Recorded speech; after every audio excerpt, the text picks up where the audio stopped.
Oh, we're live. Are we live? I think so. Okay. We just talk? Yeah. All right. Hello, everyone. Hi. We'll introduce ourselves to begin with. So, hi, I'm Shori. I'm a senior here at the college. I'm from Sydney, Australia, but on campus I call Elliott House my home. And I'm concentrating, which is just our word for majoring, in neurobiology with a secondary field, just our word for minor, in global health and health policy. And outside the classroom, I'm on the varsity swim team. I also advise freshmen as a peer advising fellow and photograph for the Harvard yearbook. And I've done some study abroad and research on campus as well. So if you have any questions about that, please let us know in this little Q&A box. We are very excited to see questions come up on there. Hi, my name is Danielle. I'm also a senior, since this is the senior retrospective. And I'm originally from Springfield, Massachusetts. So you have one very close and one very far away. I study visual and environmental studies, which is one of our 49 concentrations here. It sort of sounds like a science, but it's actually our art concentration. So within that, I do mostly film and video production, and I actually just finished my senior thesis, which was making a short horror film. So I can talk all about the art scene here. I've also done a lot of theater. I'm also pursuing a citation, a language citation, which is sort of like a minor, but in a language, and I'm doing that in Spanish. And I've also done a little bit of working abroad. And what else have I done? What else can I talk about? Oh, and I have a part-time job on campus as well. So I can talk about work and school balance if you guys have questions about that. Yeah. So we thought before you guys start coming in with questions, which you should feel free to do at any time, that we could talk maybe a little bit about some stuff that we had wished we had known freshman year, sort of coming in now that we're seniors and we're old and seasoned.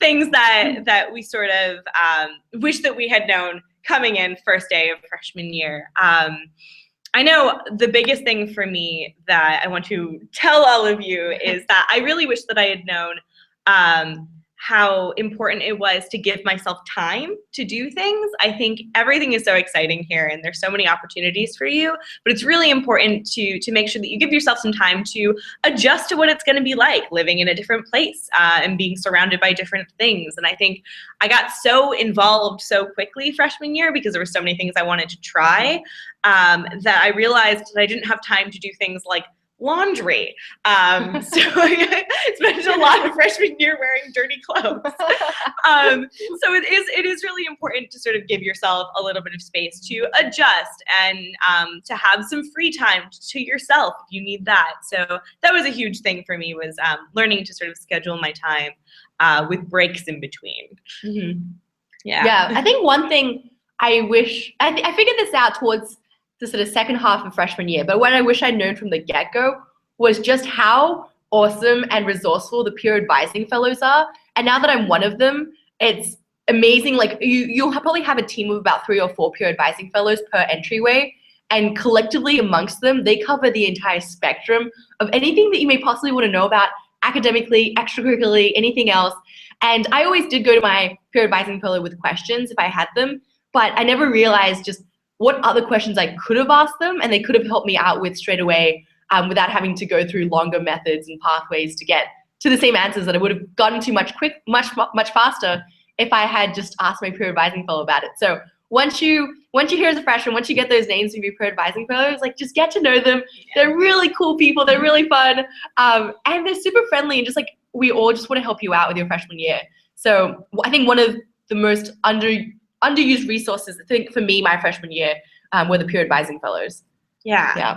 Along that vein, asking for help, just kind of generally, is something that I think you learn pretty quickly here, but it took me some time to realize that if I was having a tough time with a particular piece of homework, or if I was just confused about how to do something or just needed a little bit of extra help, I sort of was used to kind of just figuring it out for myself. But there's so many resources here to ask for help. Everything from your peer advising fellows to your academic advisor to just other students. I think the most useful thing that I did freshman year was start a study group for one of my classes where we do the readings and then go and talk about them together. So Harvard really is such a collaborative place and such a place where everybody has something to offer, that the more you ask people about their experiences and the more you ask people to sort of collaborate with you, the better off you're going to be. And I think I figured that out a little late in freshman year, and had I known it at the very beginning, I think my transition would have been a lot smoother. Yeah, and just going off of that, there are things called office hours that you can go to for your classes, where professors are just hanging out in their office waiting for students to come talk to them, and really make use of that. It's, I think, one of the secrets of doing well here at Harvard and being on top of your schoolwork is to make the most of office hours. So go, whether you have questions about class or you just want to hang out with the professors and like hear about their life stories, they are always so excited to see people at office hours. It's so helpful. But even if you can't make them, or you're a little intimidated because some of these professors are Nobel Prize winners, you're like, what do I say as a freshman when you go and talk to a Nobel Prize winning professor? But they really are friendly and helpful. And even outside of that, again, going back to asking for help, we have resources like peer tutoring, which I've used, a lot of people have used. Like, you should never feel embarrassed or not good enough to ask for help because you are asking for help, because everyone here at some point throughout their 4 years will be asking for help from various people. So never feel like you're in this place alone or that you have to do something on your own, because there are so many people looking out for you and who want to see you succeed. Yeah. I think one other thing that I would really like to say is that putting myself in where you're positioned right now, where I was when I just been accepted to Harvard and I was getting ready to come, I had a really specific plan of what I wanted to do when I got here. I really, really wanted to major in government. I wanted to go to law school. I thought that I would do Model Congress here. I had a very sort of specific box of things that I was interested in doing. And I think that the most important thing is that you have the ability to change your mind, and Harvard makes it really easy and really fun. You're presented with so many opportunities and so many new things that you can try, that having a plan is fine, but deviating from that plan is totally normal and can oftentimes be better than sticking to your plan. Obviously, I'm not a government concentrator anymore. I, in fact, took one government class and realized that it wasn't for me. But I gave myself that ability to sort of say, no, really isn't my favorite thing. And I started taking film classes, which I had never done before. I had never picked up a camera before I decided that I was going to become a film concentrator. So it really is possible here to change your mind. There's a lot of support for that. And trying new things is huge and very exciting. And I'll just go along with that before we get to the question we just got. But yeah, just going off of that, like, come in with the most open mind, because most likely you will switch your mind about something at some point, whether that's in the classroom or outside of it. So one of the things that has been my best memories here was doing this show called Gunguru, which is one of the biggest student-run dance productions on campus, with about 400 students involved every year. And for me, coming into college, I had never danced before, never took a dance class, never danced on stage, but it's something I always wanted to try out. And so I participated for the first time my junior year. And the great thing about Gunguru is that they hold no auditions. And you can find something like this across the spectrum of activities, but being able to do something without any experience. And the only thing my one regret about Gunguru was not having done it since freshman year, because it was so much fun. And I did it again as a senior. And it's just amazing. And I was like, wow, why hadn't I done this sooner? So just it took me a little bit longer to be like, okay, I'm actually going to jump into it feet first and like try out this new dance thing. But I just wish I had done that as early as freshman year, so I could have gotten 2 more shows of Gunguru during my time here. We have some questions coming in. We have questions. Okay, Danielle, you want to take that one? I do want to take that one. So we have a question about the theater scene here. So the question is just kind of generally about the theater scene and sort of what the ways to do it on campus are. So one thing that I want to say is that Harvard now officially has both a theater club, but also a theater concentration. So it's no longer just an extracurricular thing. We actually just launched, it's our newest concentration. It's called Theater, Dance, and Media. But obviously you don't have to be a concentrator to get involved with theater here. Our theater club is vast, and almost everybody that does it doesn't do theater outside of the club. So one thing that I want to say about all of our extracurriculars here, and this particularly applies to our theater scene, is that it's top to bottom student run. which means that you can get involved at any level. You can have never acted before and just want to go audition for some shows, or you can be as high up as being on the theater board that decides which shows get space each semester. You could be a director. I know one of the most special things I did during my time here was I wrote and directed my own show, and I got space and funding to do that, and a fantastic cast through our casting week that we have every semester here.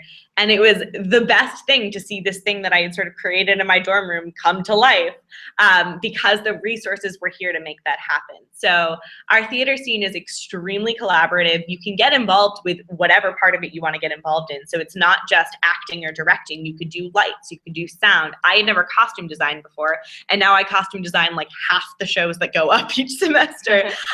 So you can learn to do something sort of from the roots up. And while a lot of schools with sort of heavy departmental influence, we'll have 1 or 2 shows a semester. Harvard is really, really lucky in that the club allows us to have about 25 to 30 each semester. So there's a million different ways to get involved in theater, and you can do anything from an opera to a musical to a weird devised piece to a Shakespeare show. So there's stuff going on in every vein of theater, and it's a really exciting time to be doing Harvard theater because we have the new department, but also the club still going strong. All right. Should we tackle the next one? Yeah. Okay, so at Harvard, are people open-minded and curious? Do people speak about the world and politics on a common basis? Yeah, so just trying to establish an atmosphere. Awesome. So yeah, I think the fact that Harvard is just such a diverse student community just naturally entails discussions on campus and conversations that cross the spectrum of things you can possibly talk about. And specifically sort of world things and politics. I think I've had a lot of conversations in that field, not because people like feel like they have to talk about that 24/7 and like have to sound smart or something, but I think people are just naturally curious to know what's going on in the world. And even politically, like this year is an election year, and it was an election year our freshman year. So it'll be, yeah, same for you guys. So it was so exciting, especially for me coming in as an international student and having no idea how American politics worked. I love that I could sit in Annenberg over dinner and have a bunch of my American friends sit around me, and they walked me through the entire process of how presidents are elected, and just how all the caucuses and all these things, I had no idea what they meant. They would talk me through that. So in that sense, I love the people here. Are, I think, very engaged in politics and just world events, because there is always just some interesting conversation happening on campus. Yeah. But yeah, I think it's a nice environment in that people are curious about what's going on, but aren't like full force, like having to feel like they talk about it all the time. Right. Right? Totally. Does that make sense? Yeah, I think Harvard is very much about, and this is, people ask me all the time why I chose Harvard, and I think a huge part of that was because I'm an enormous nerd, and I was never really able to get away from being an enormous nerd. I was always really excited about things like theater and politics, and just really wanted to talk about movies and what was going on with the election years, and in an environment where people were going to support that and be excited about it too. And so I don't think that it's sort of like an overwhelming like academic atmosphere, but I do think that you get a chance to have smart conversations with really engaged people kind of wherever you go. And that was one of the things that I loved most about being here, is I always felt like I was being intellectually stimulated, and I always felt like I was learning something from somebody who had a different perspective than I did. Yeah, I think it's, going off of that, I think it's more that people here are very passionate about different things and love talking about what they're passionate about, but also love telling other people and sharing that love about whatever it is they're passionate about. But also, if you are like me, completely oblivious about what it is that they're talking about, they are happy to actually just teach you everything and take you from square one. And like you don't have to feel like you are less than them because you have no idea what they're talking about, but they will actually sit you down and be like, I'll be like, Danielle, tell me about making horror films. I have no idea how that works. And rather than be like, oh, you don't know about horror films? It'll be like, okay, I'm going to tell you all this stuff because I'm so excited by it, and I want to share this with you as well. Yeah. Yeah. We have another question. Yep. Okay, so this is a fun one. So it's party opportunities for people who are extroverted, but don't necessarily want to be involved with final clubs. So for those of you that don't know, final clubs are a thing that we have on this campus. They're kind of similar to fraternities, but they're non-residential. So everybody who lives on campus lives in the dorms on campus. We don't have any frat houses or sorority houses.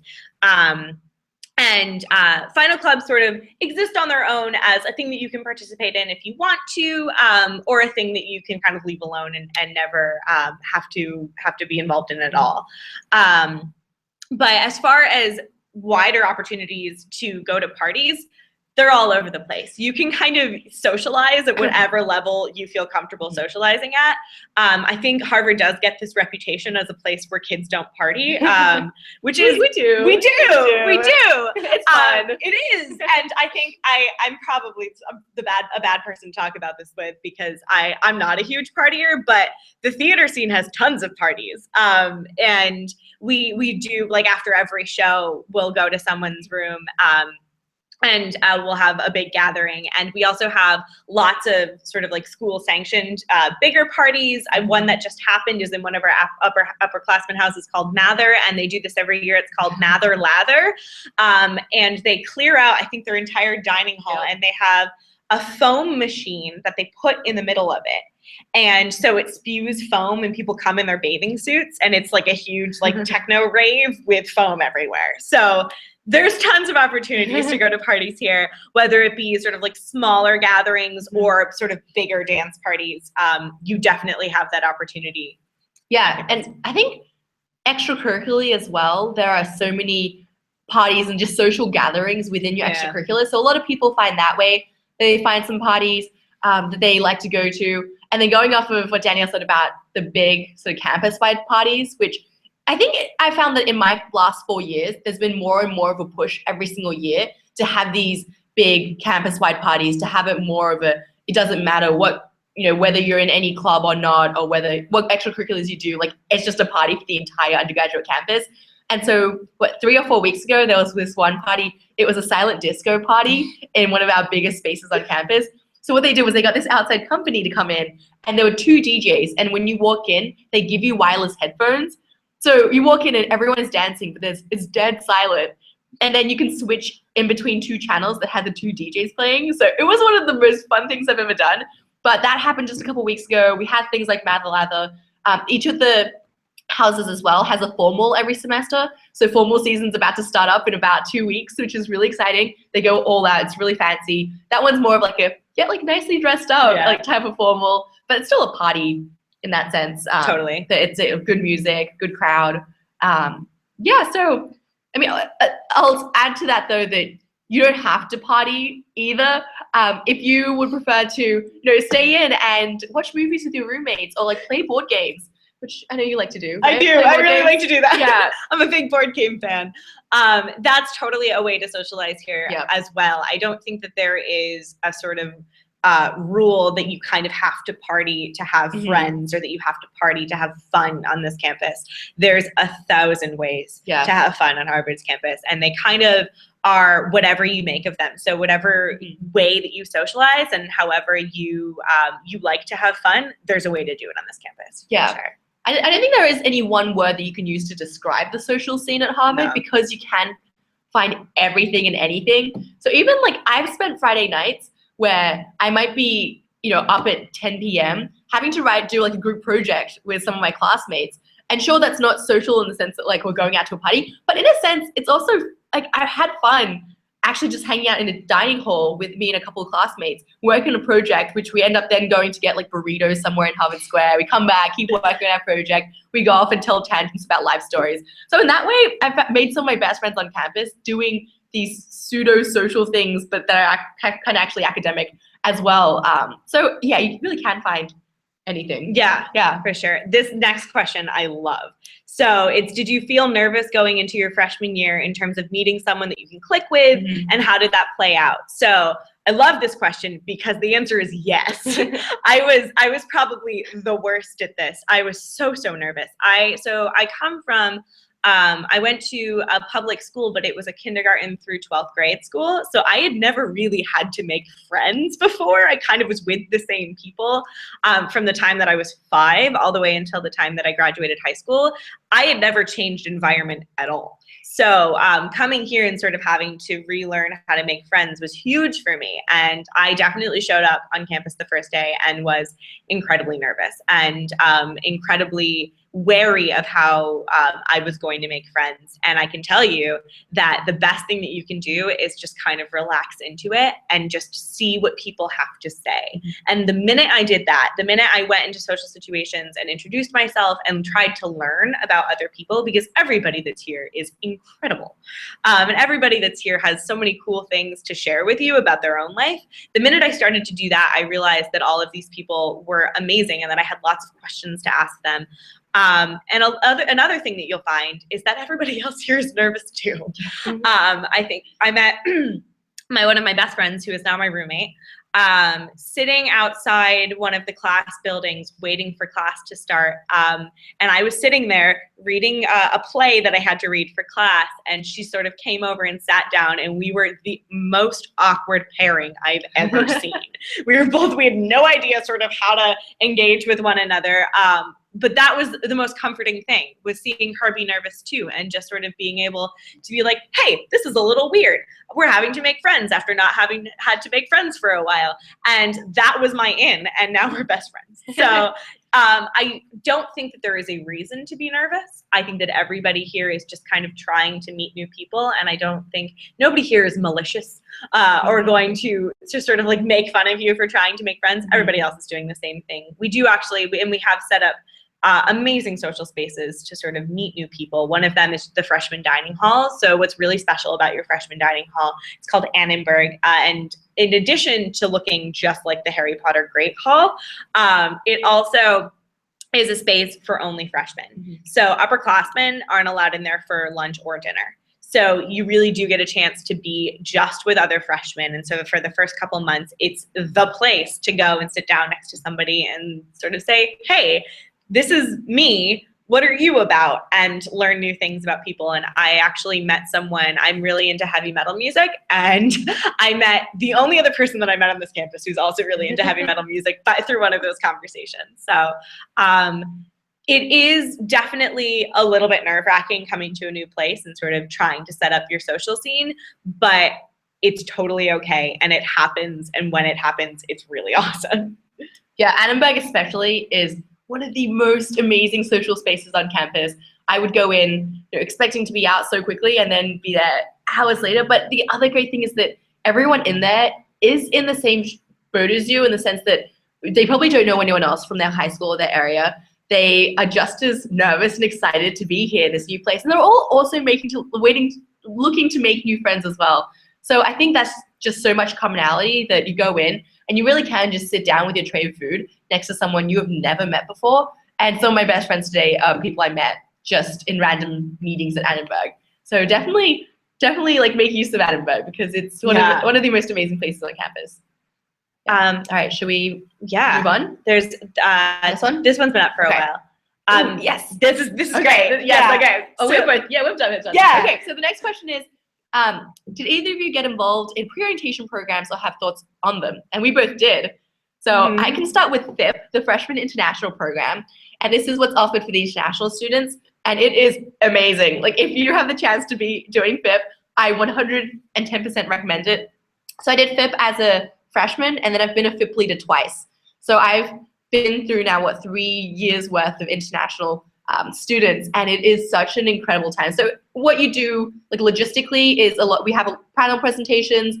We'll teach you, how to set up a bank account. We'll help you get a cell phone set up, all the logistical things that, Americans don't have to worry about too much, but international, it's kind of nerve-wracking having to do all these real-life things.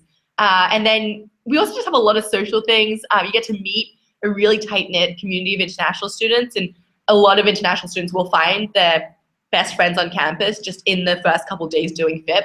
And also, it's just a lot of fun. We go to Boston and do scavenger hunts. We go, I think last year before that, we did like a salsa dancing class one night.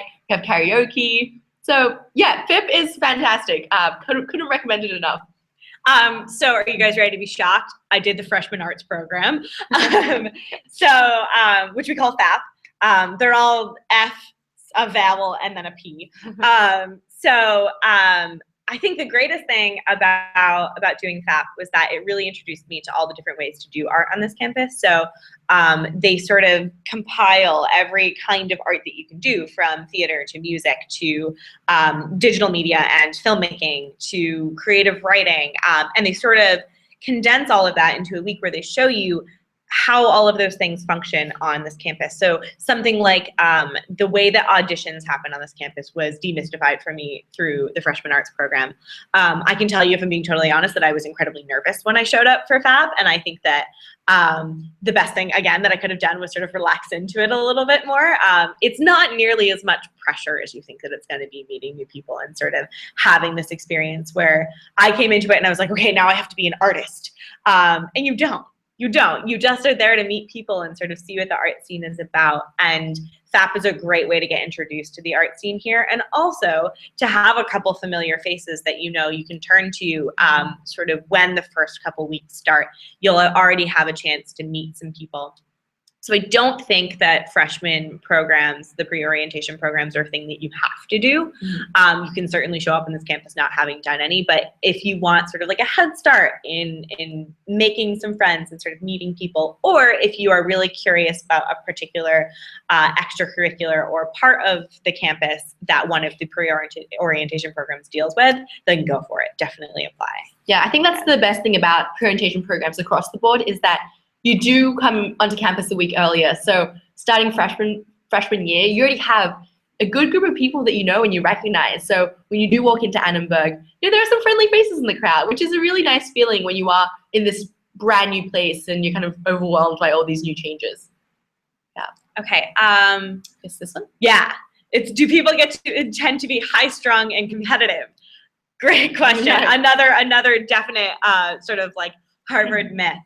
I think the first thing I'm going to say is that it varies from person to person. Harvard is not a particular type of person. I think a lot of times people ask questions about, like, what are the students like here? And other than amazing and talented, the best adjective I can use to describe students here is diverse. There's every kind of person that you can meet on this campus. And some people are very type A and competitive, but most people aren't. And I think that one thing that Harvard does really well is they foster a collaboration as opposed to competition. A lot of the assignments that you'll do in your classes, a lot of the things that you'll do through extracurriculars, you have to collaborate in order to get them done and in order to do a good job with them. So Harvard does a really good job having minds come together as opposed to competing against each other, because they know that the best things that are created on this campus are done through collaboration and not through competition. Yeah, and I think rather than competitive, I think a better word is driven. I think students here are very driven, but a lot of it is very internally driven. I think it takes a lot of just internal drive to get to a place like Harvard, so naturally across the spectrum you do find very driven students. But I think that also translates into being really passionate about a certain area that is their thing. So you might find a science student who's really into their research and really wants to do well and like make the next big discovery. But that doesn't mean that they're gonna be backstabbing to other researchers because they want to find their own thing. Like, again, it comes back to collaboration. Like, science discoveries don't get made without collaboration. You might find another student who is an athlete and they're like super driven in their sport, but at the same time you're on a team. Like, this is the Harvard team, so you are working with other people. So I think in that sense it does come across as people are very internally driven and motivated, but also at the same time people don't really step on other people to get to places.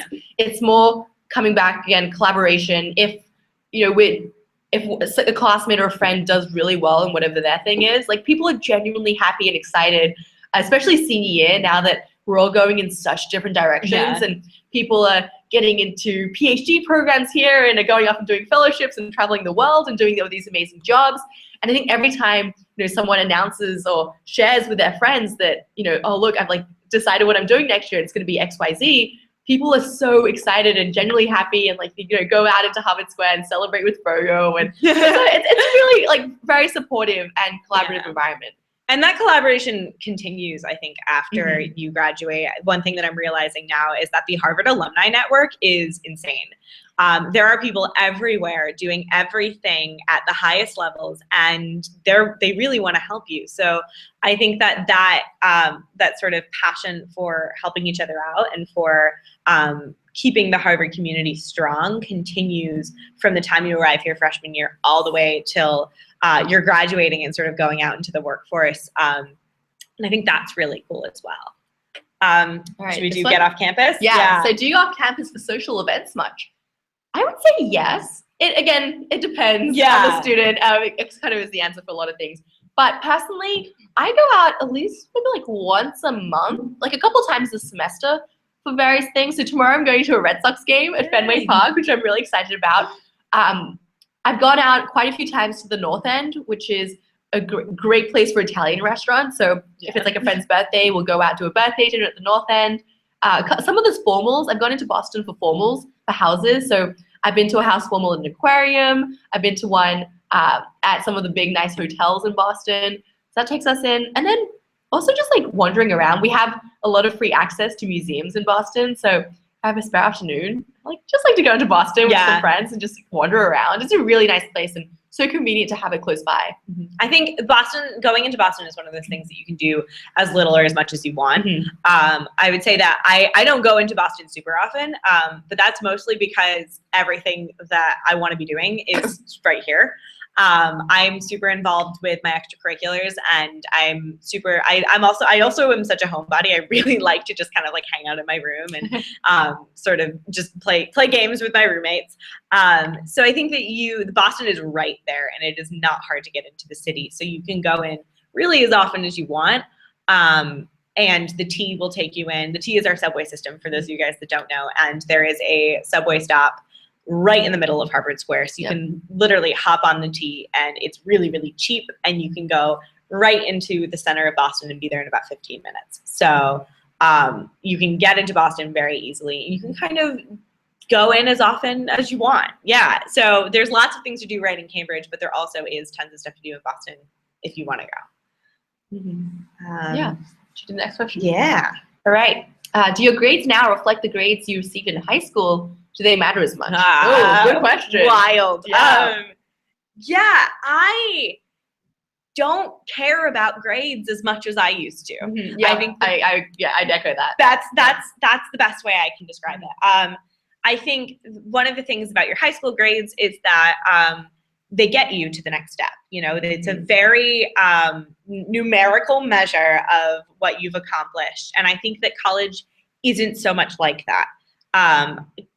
Being here is more about learning things and about sort of honing whatever your craft is and sort of finding whatever your passion is than it is about getting a specific grade. I think for me in particular, being an art student here, it's way more about the things that I make and about the things that I have to show people than it is about the grade that I got on them. And I think that's generally the consensus if you talk to people on campus, is they're not so much concerned with what their grades are.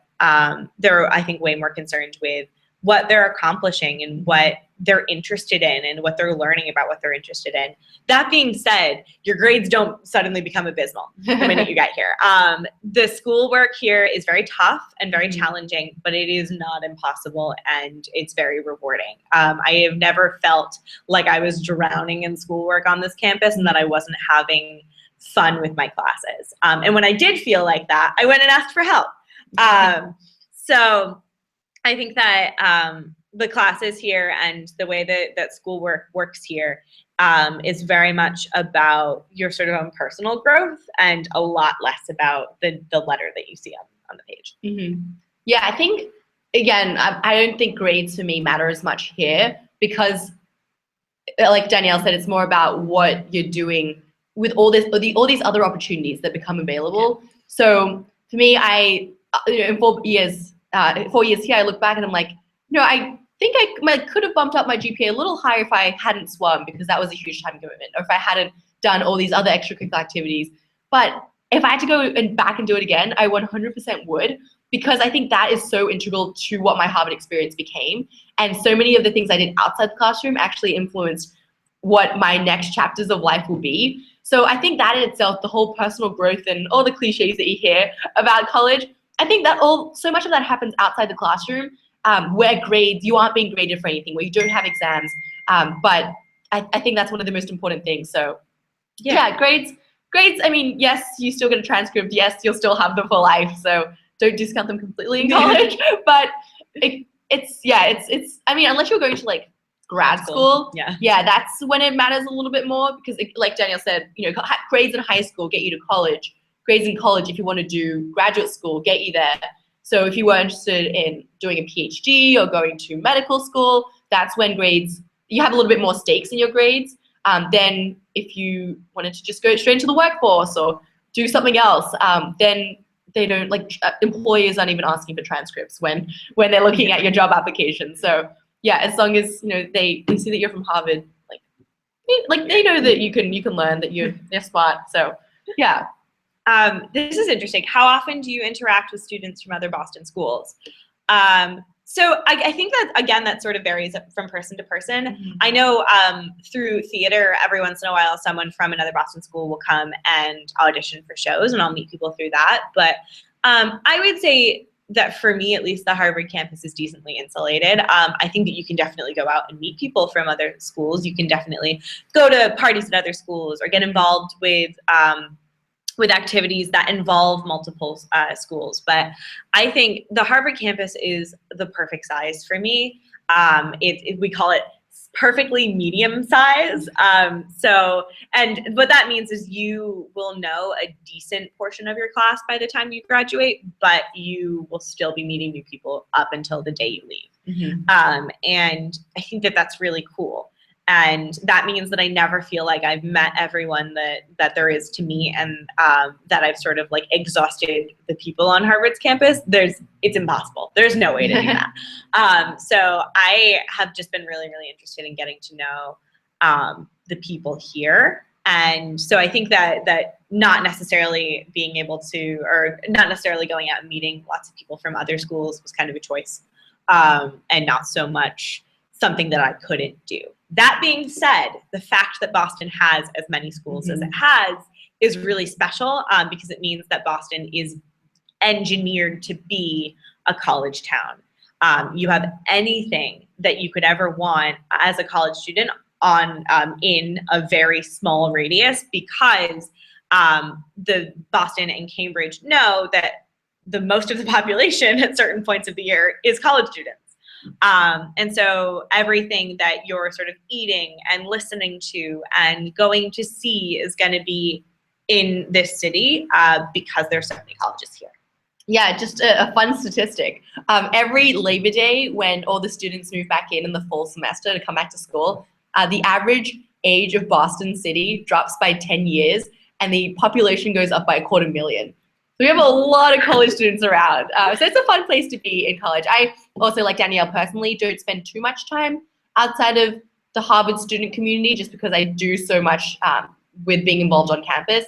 But I have plenty of friends who do other extracurricular activities in collaboration with other schools in the area. And then just one thing that came to mind when I read the question was, every year, I think it's been every year, there's been an international community, like boat cruise party, that's in collaboration with the international societies at, I believe, MIT, Wellesley, and maybe another school. But all the international sort of students come together and put on this big boat cruise. So in that sense, like, that's something that I thought about that is in collaboration with other students. Yeah. Yeah. Okay. All right, should we do the next one? Yeah. How was your experience living with roommates, and how did you overcome homesickness? Yeah. So that's a really neat question. I think the way that Harvard does roommates here, again, really, really cool. So the way that your freshman year works is that if you haven't already, you guys are going to get a survey pretty soon.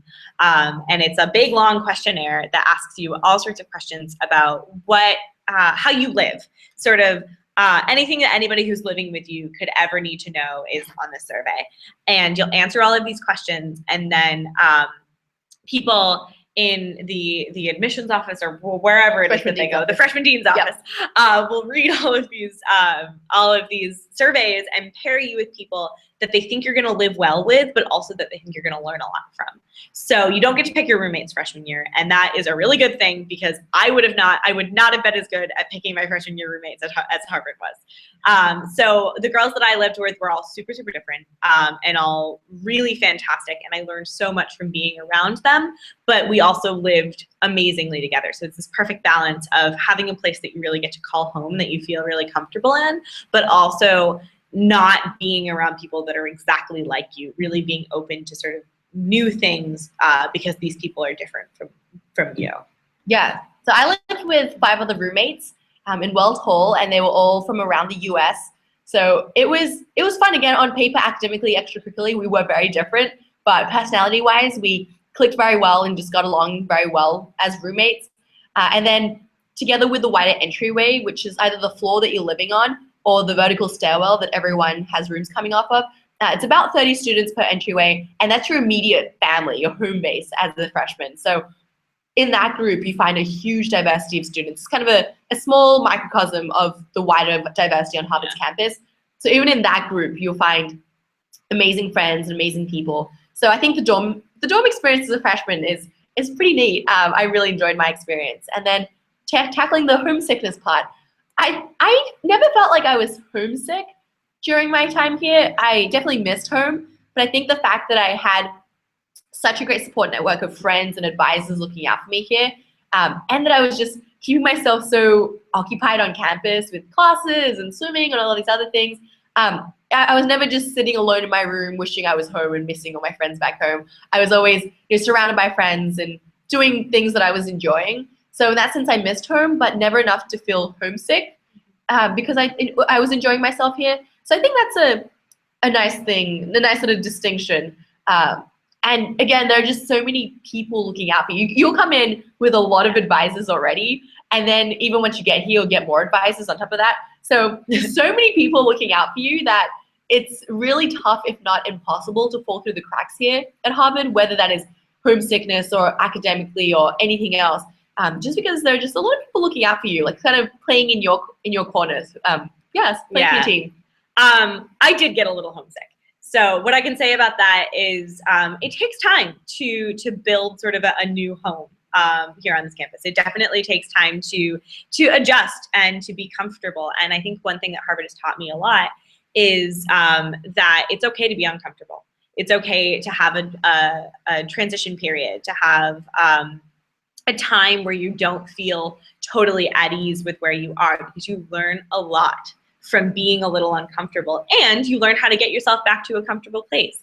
And I think the friendships that I've developed and sort of the comfort that I found in Harvard's community has been so rewarding, because I worked for it, and it took some time. So I think it's okay if you miss home a little bit, and if you feel a little uncomfortable, embrace that.